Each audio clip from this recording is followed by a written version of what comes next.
I'm a 27-year-old woman who's been married to my amazing 30-year-old husband for 5 years, but we've been together for 7. My parents, who are 58 and 60, have never really warmed up to him, but we've always been polite.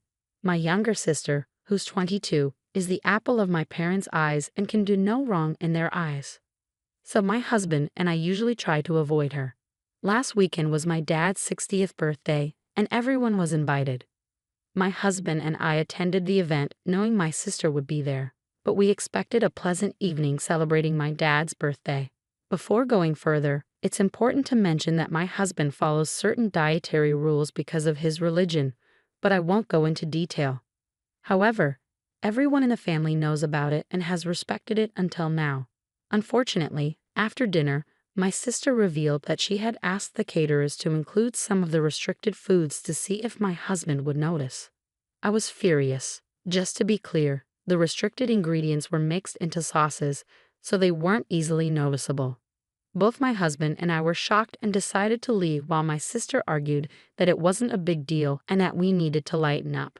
After the party, my parents remained silent and just watched. Later, they texted me, suggesting that I should consider my sister's young age and ignorance. I chose not to respond. That brings me to the title. Since the party, my husband and I have completely cut off contact with everyone. We haven't replied to any messages or calls, and neither have my parents. However, my parents came to the house, but we didn't answer the door.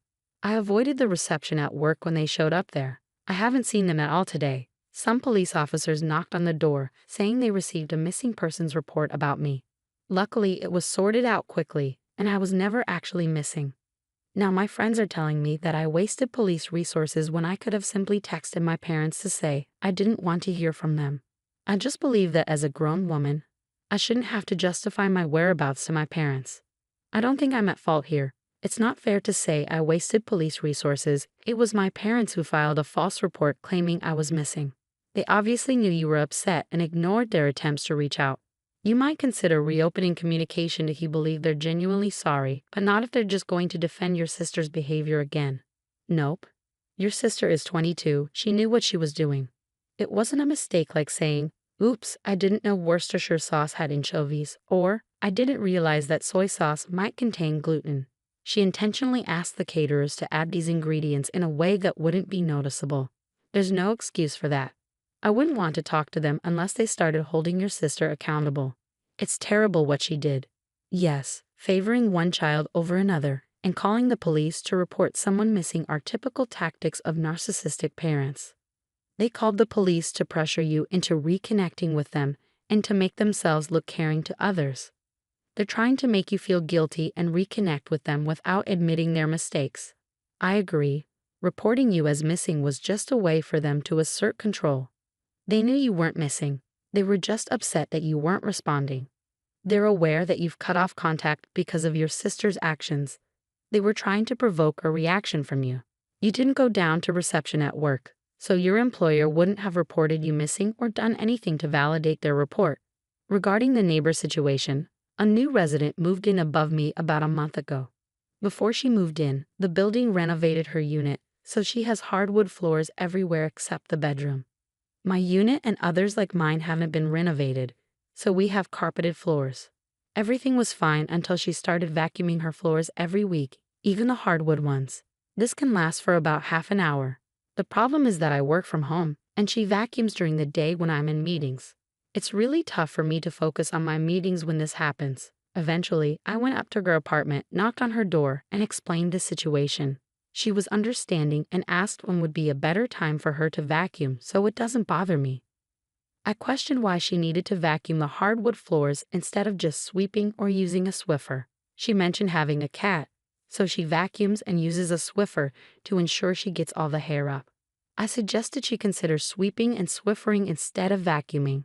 She said that wasn't feasible but promised to try vacuuming during non-work hours. I also asked her to avoid vacuuming too late in the day. After our conversation, she simply closed the door, which made me wonder if I was being unreasonable. However, I need to be able to focus on my work. Am I in the wrong here? You might be. She has the right to vacuum whenever she needs to. And she was polite and flexible in discussing timing with you. Consider investing in noise-canceling headphones for your meetings and try not to inconvenience others. It seems a bit entitled to demand that your neighbor doesn't vacuum during the day. Your neighbor was willing to find a fair solution by vacuuming at a time that suited you. You don't have the right to dictate how someone cleans their own place. Sorry, but many people vacuum hardwood floors.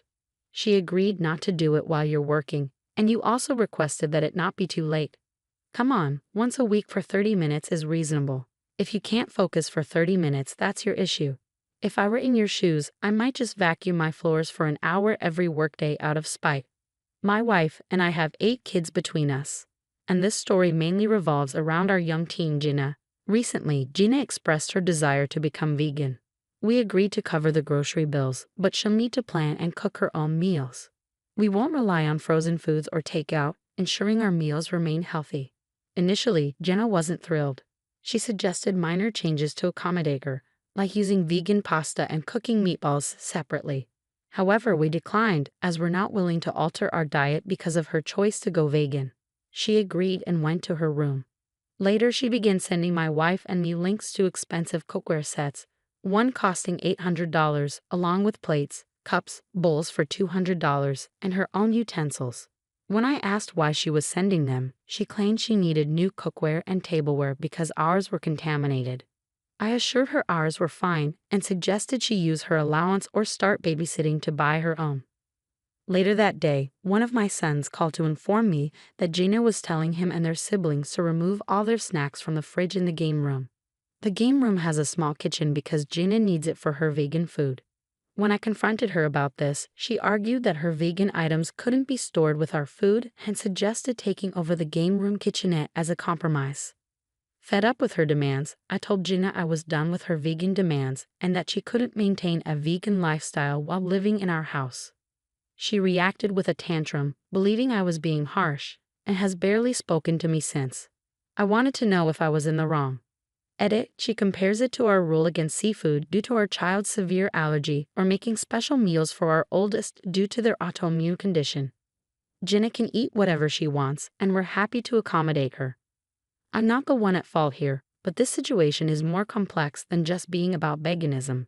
Having a daughter at this age means she may feel like she has no control over her life and is trying to assert herself. However, let's be honest, teenage girls can be quite emotional. It's challenging enough with 8 kids, let alone half that number. With so many children, some might feel overlooked. Additionally, considering we have one child with a shellfish allergy and another with severe medical issues requiring dietary restrictions, our family's food choices are already influenced by health concerns. I wonder if Gina's veganism is a plea for attention and understanding she feels she lacks. I see it as a cry for help. It seems like a cry for attention. Asking for expensive cookware may be a way for the parents to demonstrate they're willing to invest in her. Wanting her own space in the fridge could be her attempt to carve out a place in the home that's solely hers. I suspect she's longing for her parents' recognition.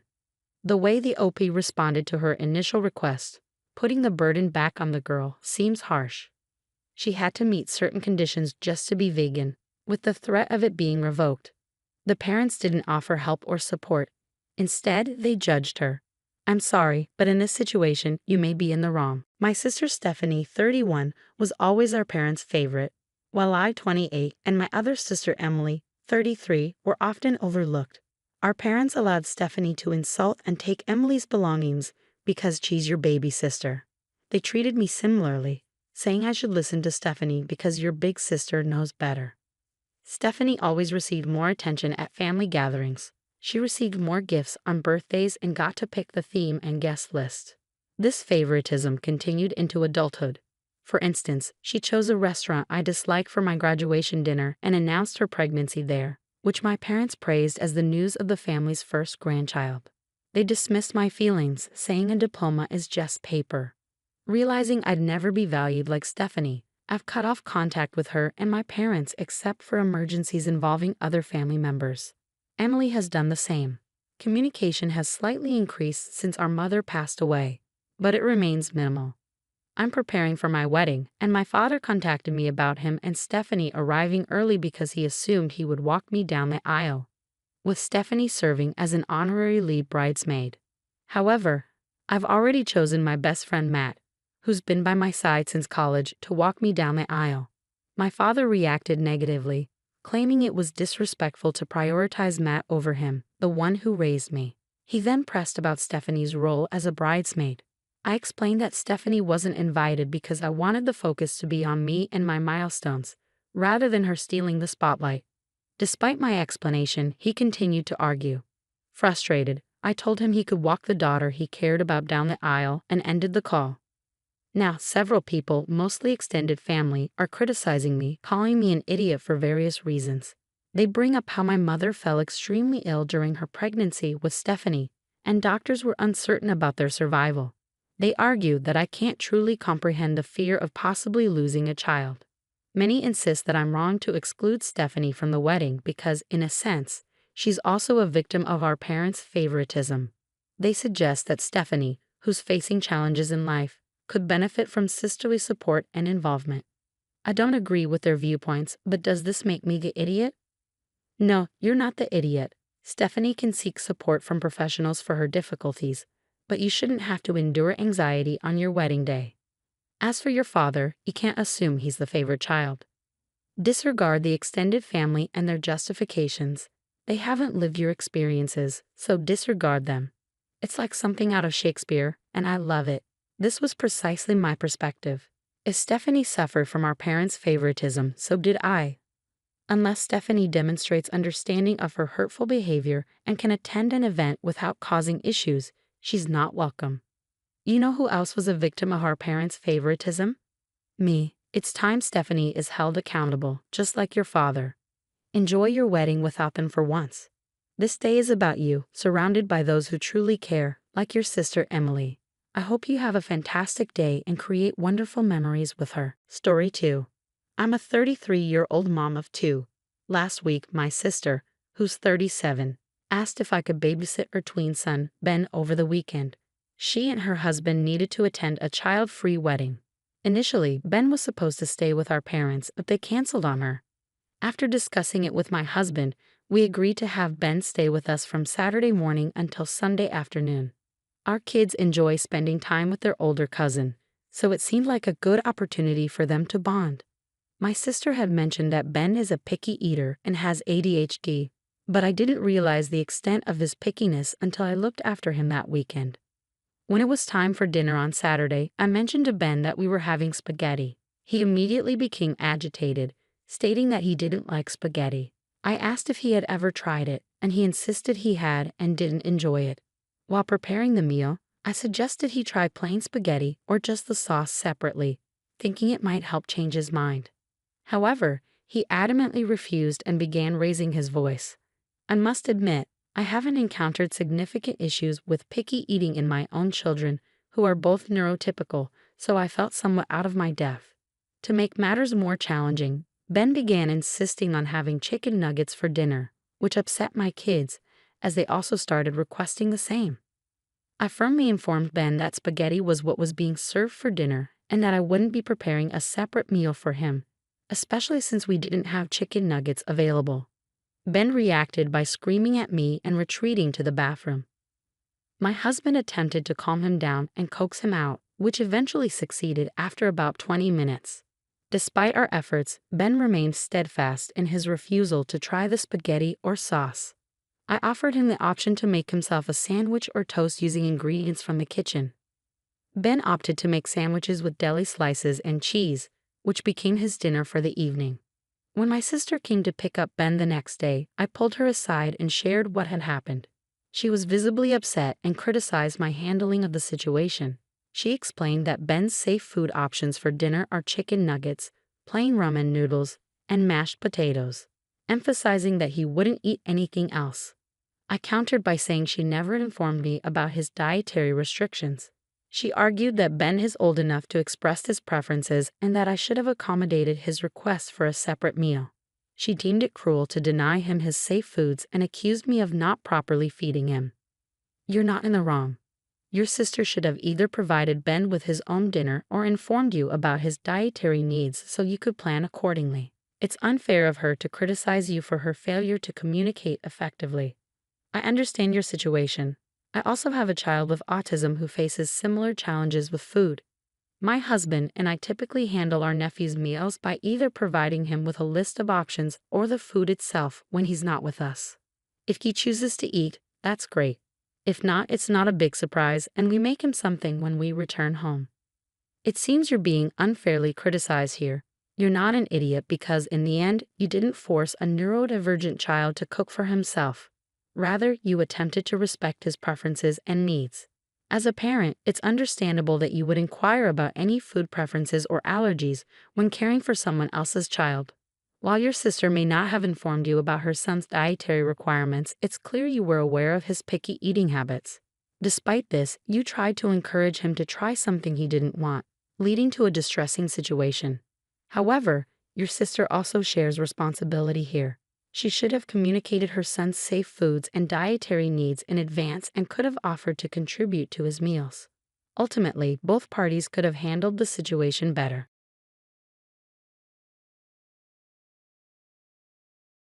This house belongs to me and my parents. Write up the divorce papers and leave Liam, my husband. He treats me like a maid and always favors his parents. I've been patient until now to not upset my parents, who were happy about our marriage. But if he's going to act like this in front of them, I'm done. Okay, I'll do what you want. I walked out of the room, bringing my upset parents with me. When will he understand all his mistakes? I can't wait for that moment. I'm Jessica, 29 years old. My parents were both 40 when I was born. They really wanted a child, but it was tough, and the treatments for infertility weren't as good back then, so they went through a lot of sadness. Just when they were about to give up, I came along. They still talk about it happily, even now, because I was the child they'd been waiting so long for. My parents showered me with love. When I see my old photos, I can feel how much they cared for me.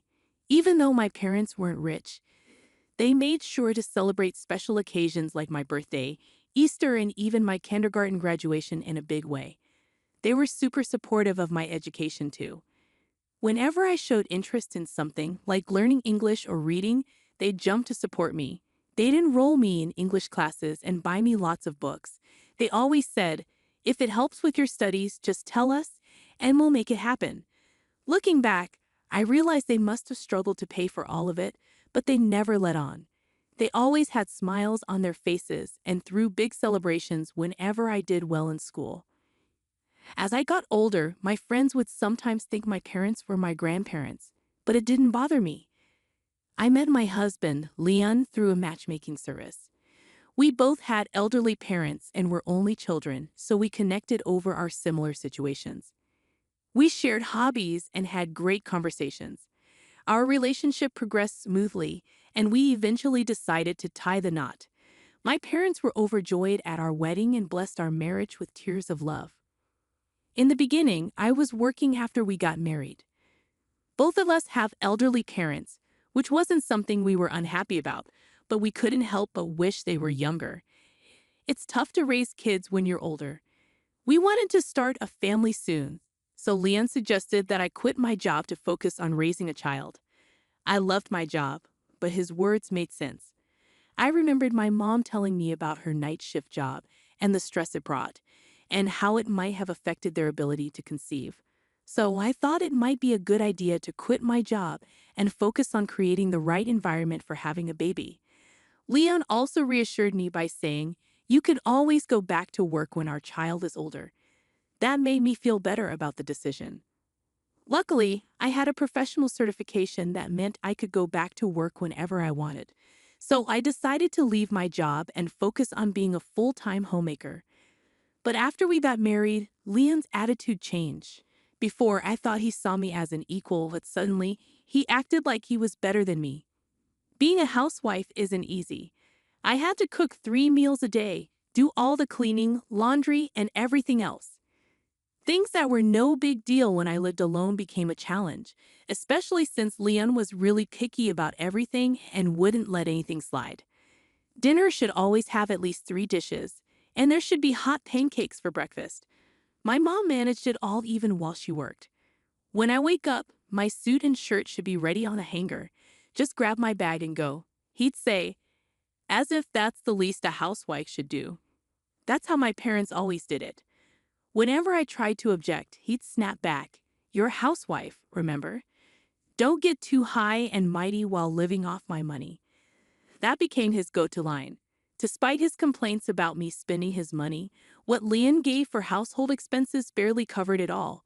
I spend my days carefully managing our budget, constantly searching the internet for ways to save money. One day, I mentioned, maybe I should go back to work. Leon shot that idea down with, "You used to work at a law firm, right? Being a secretary won't bring in much. I won't let you neglect the housework for that." So he wouldn't even consider letting me return to work. I wondered if Leon was misunderstanding something, but by then, I was too exhausted from his constant complaints and yelling to argue. Honestly, I wasn't sure if I could keep up with the quality of housekeeping if I also had a job.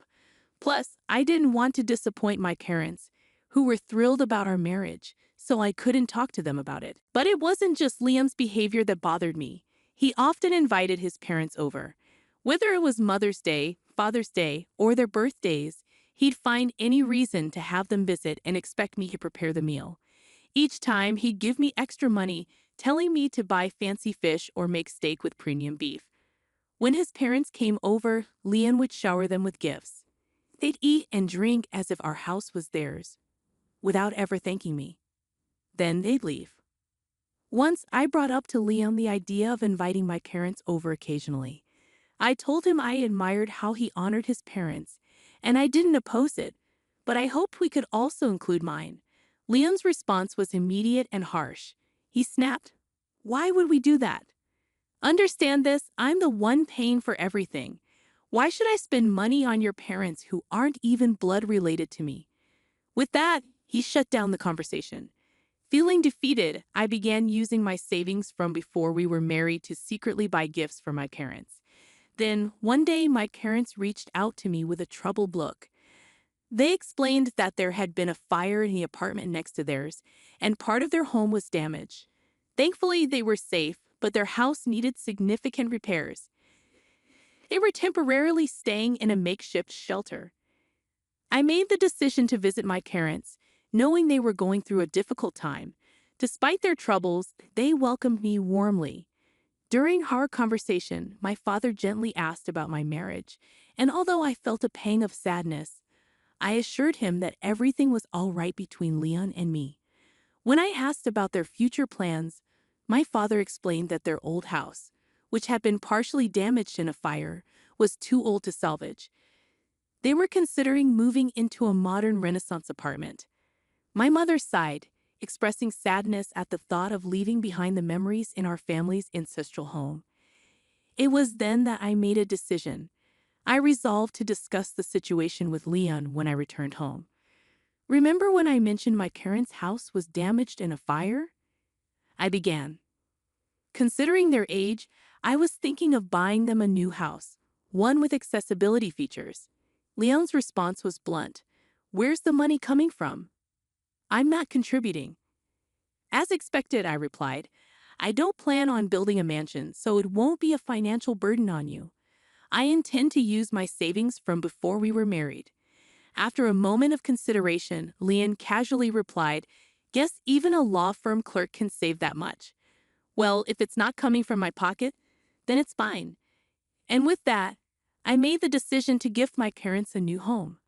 I felt it was finally time to repay their kindness. Months later, I informed Leon, "I'll be helping my parents move tomorrow." Leon's response was curt. "All right, just don't forget about your household duties," before retreating to the bedroom. The next day, I assisted my parents with their move. Unbeknownst to me, a group of individuals had begun following me. As we carried my parents' belongings into their new home, we settled into the living room, filled with the joy of being reunited as a family after so long. Suddenly, to our astonishment, Leon and my in-laws burst in. With a declaration, Leon announced, "From today, this is my house." Leon's sudden appearance caught me off guard.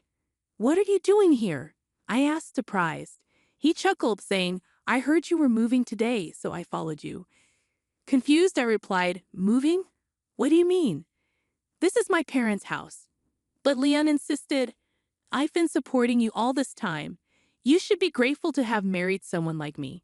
Now it's your turn to take care of my parents." His words filled me with disgust. As I stared at him in silence, he coldly declared, "I've canceled the lease on our apartment. Pack your things and leave." My father began to speak, but I silenced him. With a strange calmness, a plan formed in my mind. Instead of my father, I asserted, "This house belongs to my parents and me." Liam laughed, mocking me. "Do you not understand English? I'm saying the house you bought was mine all along. It's not yours, we're your parents. Oh, and I've left divorce papers for you to sign at home. Make sure you submit them." Ignoring my parents' attempts to intervene, I reluctantly acquiesced to Leon's demands. "Fine, I'll do as you say." I conceded, then directed the movers to reload the truck we had just unloaded. While overseeing the process, another truck arrived, bearing Leon's and his parents' belongings. Comforting my bewildered parents, I promised, "I'll explain everything later. Just trust me for now." Together, we vacated the premises. During our journey, I divulged the situation to my parents. I've kept silent about this until now, I confessed. Upon hearing the full story, they grasped the gravity of the situation and commended my actions. Their praise stirred within me a familiar sense of joy, reminiscent of the praise I received from them as a child. A few weeks later, my phone rang incessantly, with Leon's name flashing on the screen.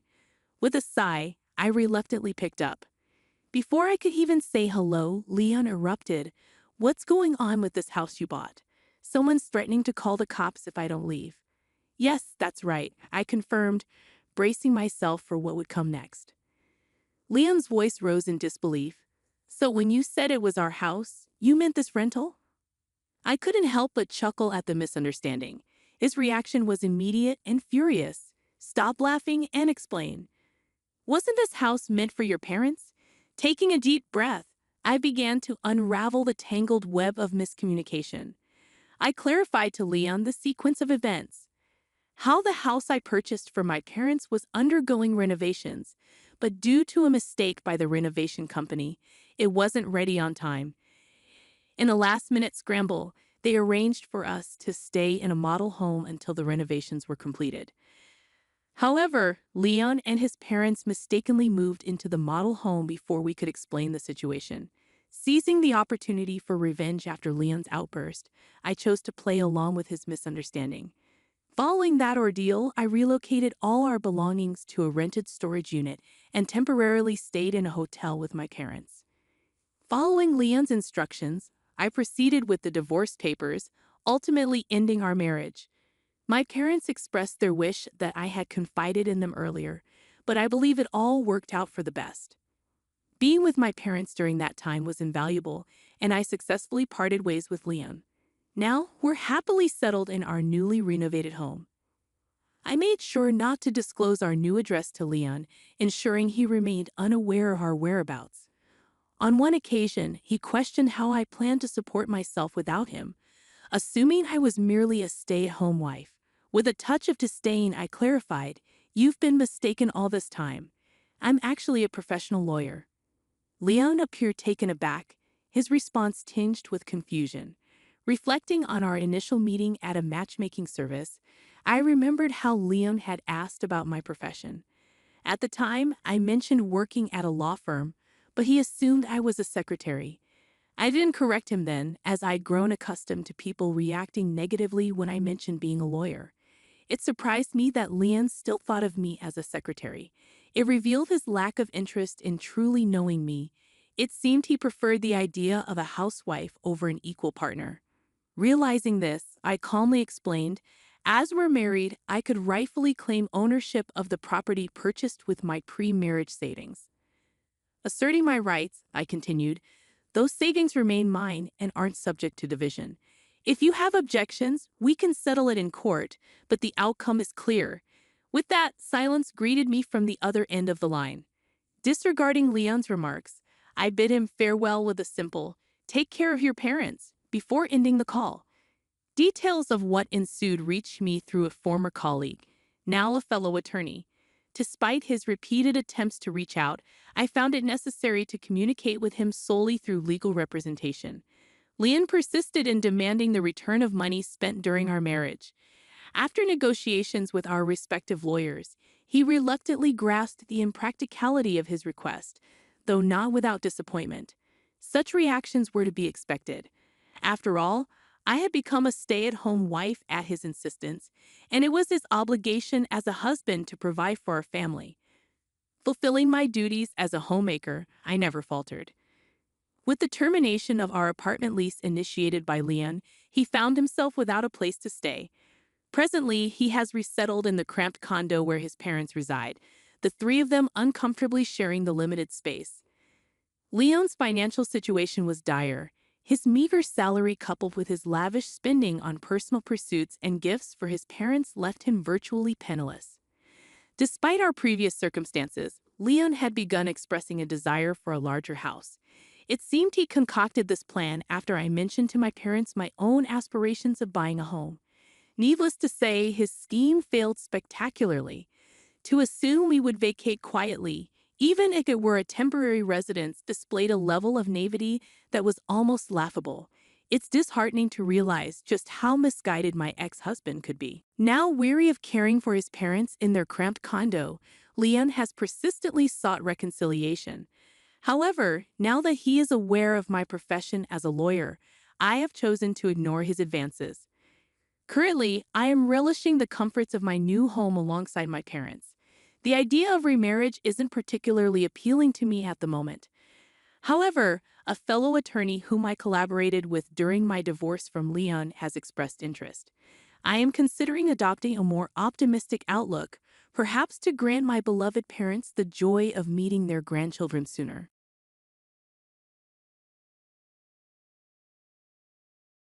Let's go live with my parents starting today. They're my parents, so there shouldn't be any problem, right? My husband surprised me with this idea out of the blue. I was shocked and almost cried because I never expected it. Isn't this too sudden? My dad just passed away, and it's only been a few days since his funeral. I'm still grieving his loss after he fought a long battle with illness. Despite all the sadness from the funeral, my husband decided we should leave our home. We headed to a villa my dad left for me. When we got there, I found out my in-laws were already there, staying in the villa. My name is Natalie, and I'm 33 years old. I work as a designer and have recently started living on my own. I've been married to Justin for 3 years now. My career is going well, and I'm known as a good designer. I earn a decent salary, and the apartment is in my name. My mom passed away when I was in college, and last year, my dad was diagnosed with cancer. He was getting treatment, but it got worse, and he eventually passed away. The doctor told us to prepare for the worst. My dad was really important to me. When I found out he was sick, I was devastated. Watching him get sicker each day, I couldn't sleep because I was so worried and anxious. What did the doctor say about your dad's sickness? Is he getting any better? Should I, as your husband, go see him? My husband kept asking about my dad's health, but I didn't feel like he really cared. It seemed like he was just waiting for my dad to pass away. Before, my husband used to feel insecure because he earned less money than me. I wished he would be proud of my accomplishments and support me during tough times. But instead, he acted childish, always trying to compete with me and wanting to be better than me. My dad told us not to worry about him and to focus on our time together as a couple.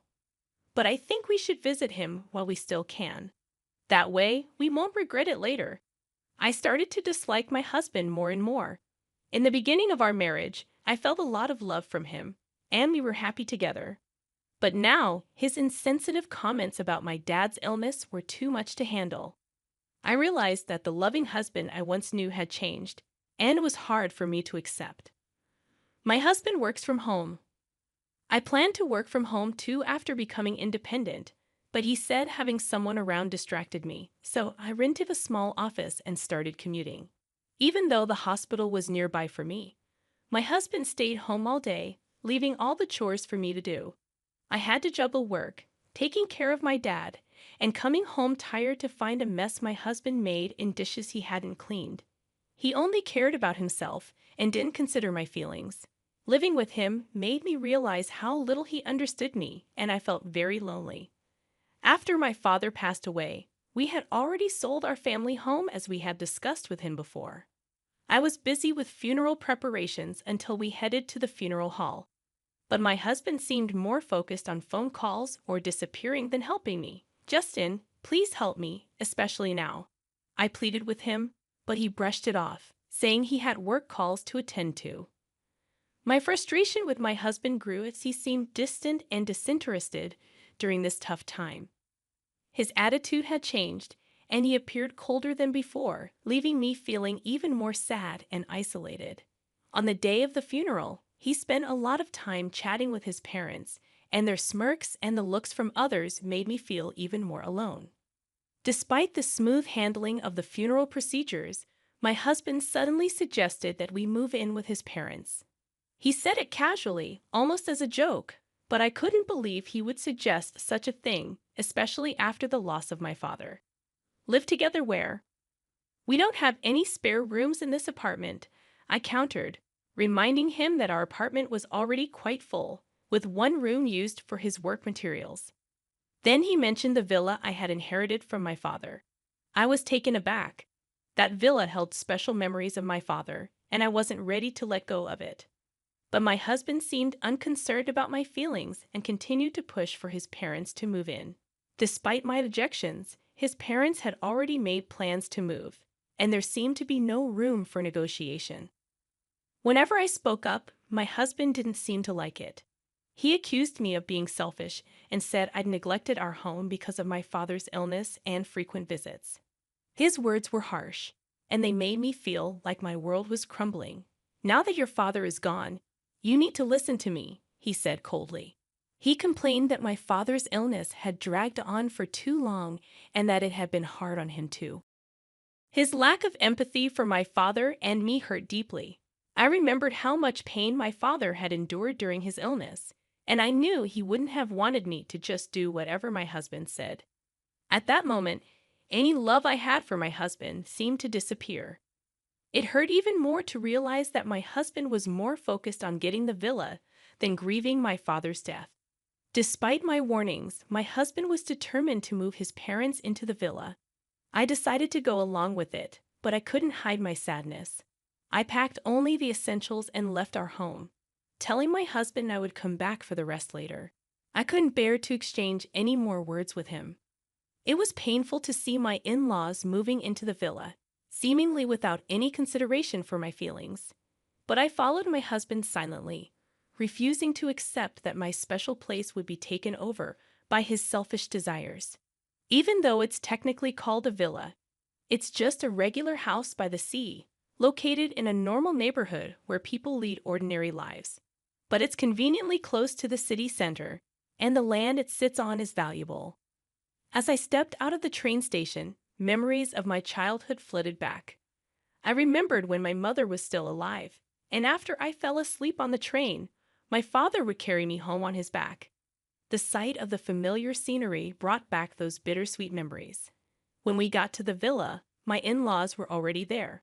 I felt suspicious because it seemed like my husband had secretly given them a key without telling me. The idea that they had planned to move in without anyone knowing made me even more uneasy. Inside the villa, my in-laws seemed excited about their future life there. They admired the sturdy furniture my father had chosen, which had a slightly different European style, probably influenced by my mother's taste. They couldn't stop praising the villa, saying how perfect it was and how lucky they were to live there now instead of our cramped apartment. They seemed to completely overlook the fact that my father had passed away and only saw the villa as a luxurious house.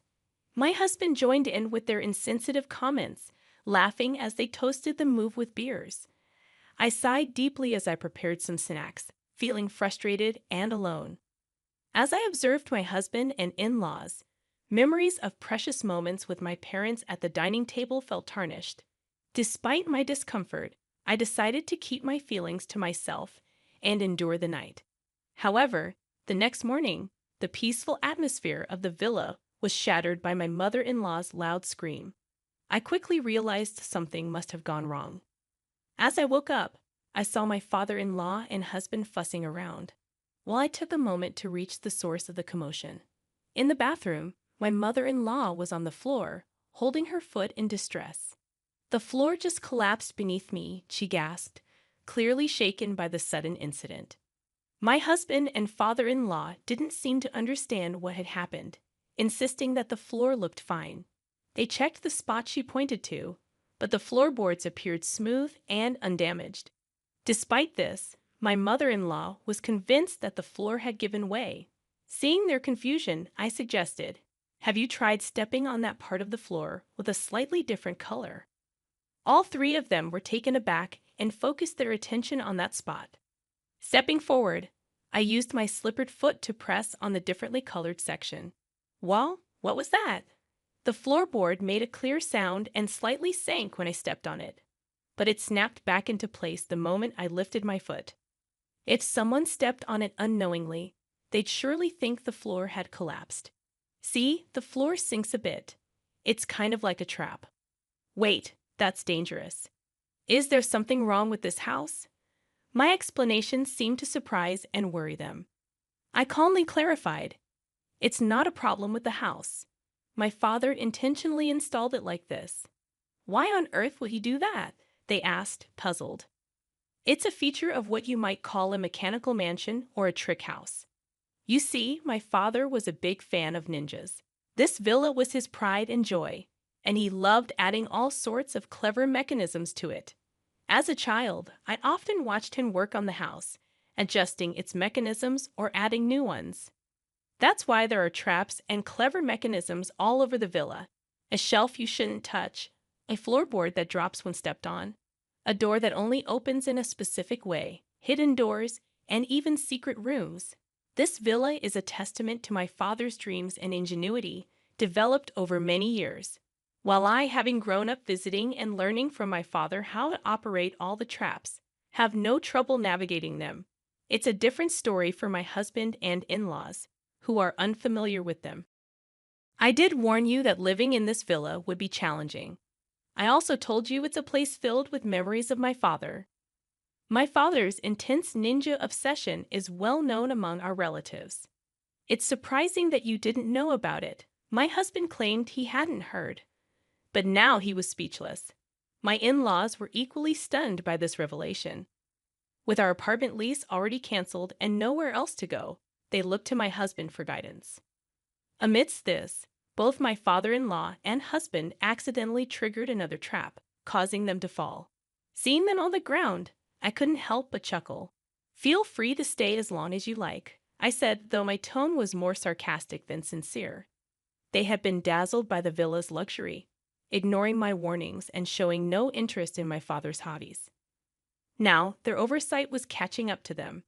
Even explaining the dangers of the traps fell on deaf ears. "This isn't a big deal. We'll get used to it," my husband responded confidently. Acknowledging his comment, I said, "I'll head back to the apartment to prepare for our move." However, in reality, I had no moving preparations. I planned to take a few days off and spend time sorting through my father's belongings. As expected, after just 2 days, my husband and in-laws had had enough. During that brief time alone, I found comfort in solitude and began to see things in a more positive light, making plans for my future. Before long, my father's villa became a small tourist attraction in the neighborhood. It was regularly featured in local newsletters as the trick mansion hidden in our residential area. When the villa was occupied, curious people would come to visit, drawn by the intriguing tricks. Looking back, I remembered seeing strangers touring the villa and local kids playing around, making it a lively spot. My father had listed both the villas and our old home's phone numbers in the newsletters. However, since our family home was sold and it's numbered inactive, all inquiries came to the villa's number. Thanks to my upbringing, I was able to handle calls from foreign visitors who didn't speak our language, but my husband and in-laws couldn't understand foreign languages at all. On top of dealing with the stress of constantly worrying about the traps, They were also overwhelmed by unexpected visitors and handling calls in languages they didn't understand. Exhausted and sleep-deprived, they stumbled back to the apartment. Why don't we all live in this apartment together? Think about it. They had hoped for my father's passing to take over the villa, only to give it up after just 2 days. Instead of offering them tea, I handed my husband the divorce papers, already filled out and stamped. There's no way we can live together from now on. If you understand, please leave quietly, I said with a deep sigh. My main reason was that I couldn't forgive him for disregarding my feelings and acting insensitively without discussing it with me or giving any explanation. My husband had made the decision for us to live with his parents, and he had never shared household responsibilities with me before. He left all the chores to me and seemed indifferent to my feelings.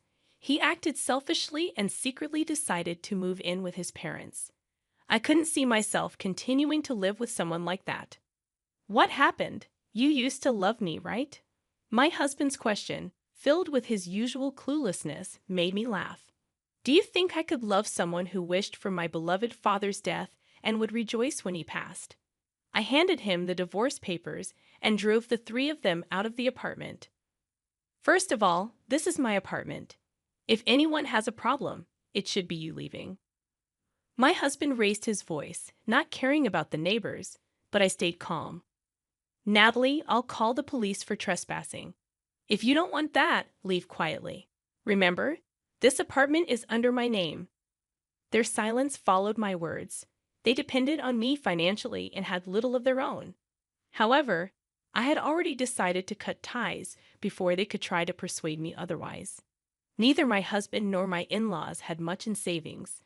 After being kicked out of the apartment and unable to return to the villa, they now live in a cheap, low-quality apartment and are struggling to make ends meet. The previous apartment was better. This was a sentiment my husband and in-laws often repeated. At first, my husband felt guilty and apologized frequently. However, as time passed, he became increasingly resentful of his parents. They were rarely able to hold down jobs due to their age, and when they did work, it didn't last long. Eventually, they depleted their savings and pension with each move, leading to constant arguments and a strained family relationship.